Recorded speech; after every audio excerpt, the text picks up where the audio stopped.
This is a pretty important video. We keep telling you guys that you should be back testing, and some people know what back testing is, but don't know the most effective way to actually back test in the markets. So we're going to be going over that real quick on FX Replay. We do have a link in the description that you can use to sign up for FX Replay. You can do it for completely free, and it's just a safe link to get you to the website. Make sure you're on the right one without any of these other scams that are out there on the internet. All right, so once you're over here on the website, you're going to go over here to the bottom right corner and you're going to click on New Session.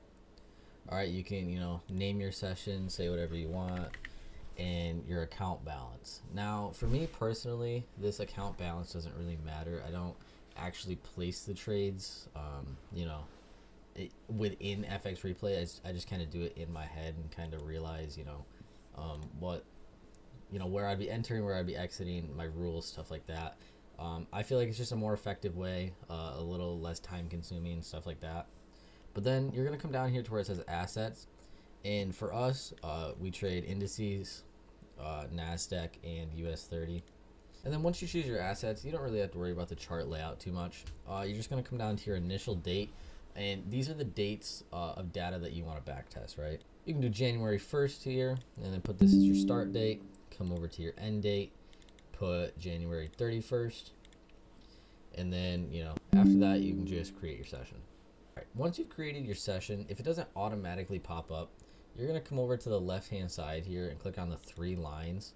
And then this will pop up, and this is what we just made. And then you can just click Go to Chart. Now, once you're in the chart view, first of all, you're going to want to go down to the bottom right and make sure you change your time zone so you know like what times you're going to be trading and stuff like that, right?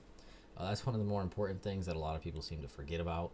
The next thing I would say is you're going to come up here to this box right here. You can drag it anywhere you want. Box is going to be the time intervals in which your chart moves, right? So right now it's 1 minute. If you hit the next, this is just going to be 1 minute time intervals and stuff like that.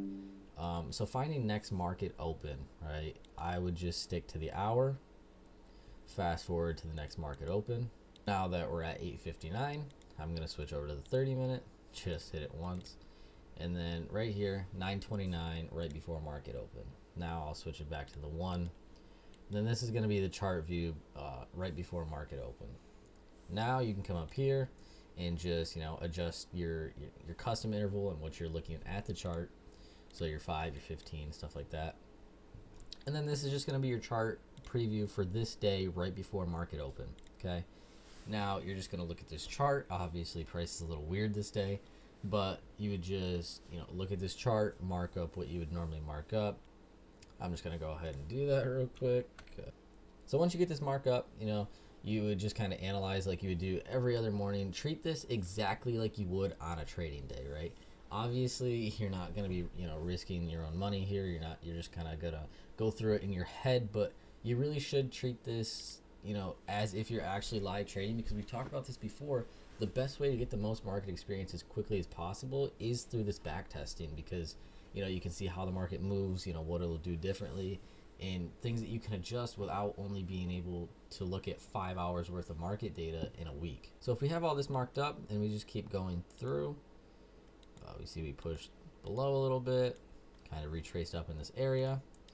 Say we get in here, right? So once it breaks out and you know that you would get in at that certain point, you stop it.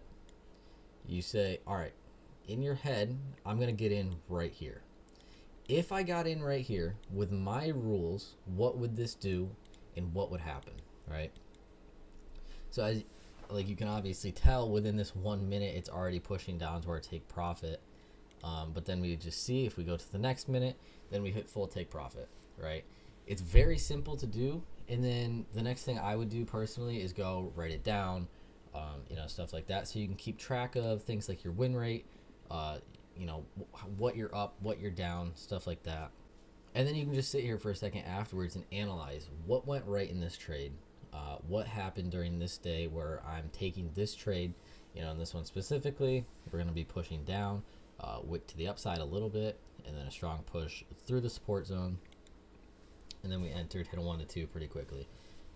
Just kind of run that explanation to your head.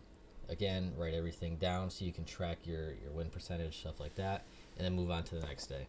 Again, you can kind of go to the 1 hour and just click through, and then you basically just do the same thing over again. I mean, it's really what backtesting is. You come here, you find your support and your resistance lines. You mark up some different zones that you want to be targeting. So you can target this area for sells. Maybe you want to target up here for some highs. And maybe you even have this secondary zone up here from these actual highs, right? Have this marked up. You act like it's market open. You just go through the 1 minute. It wicks to the upside. I wouldn't enter here because, you know, it's only 9:31. Too early for me to enter in on buys. It's gonna flip to the downside. This would be a good sell, and I'd probably enter right here, right? So I'll get my short position. 30 ticks looks a little big. I'd probably go 25 this day. See, this one would be a little tricky. On a normal day, if I zoomed in, kind of took my time analyzing the chart, I might have my zone marked down to here. If my zone was around here, I probably wouldn't have gotten in this trade. But, you know, this is for a different video. So we'll just say we enter in this trade here. We let it play through and take profit hit down here. So then again, I'll just mark that down, say I'm 2 for 2. I'm up about 4R on, you know, on the week so far. And then you just go through and keep going through all this data. So again, you can get the most market experience as possible. It's very simple. You just pull up these charts and you kind of go through and you just have to treat it especially in your head, like it's actual market open, and take it slow. I went through it a little fast, you know, in this video, but just take it slow. Take each day slow and get through a lot of data so you can get the most market experience you possibly can without having to take years and years just watching 5 hours worth of data, you know, in the charts.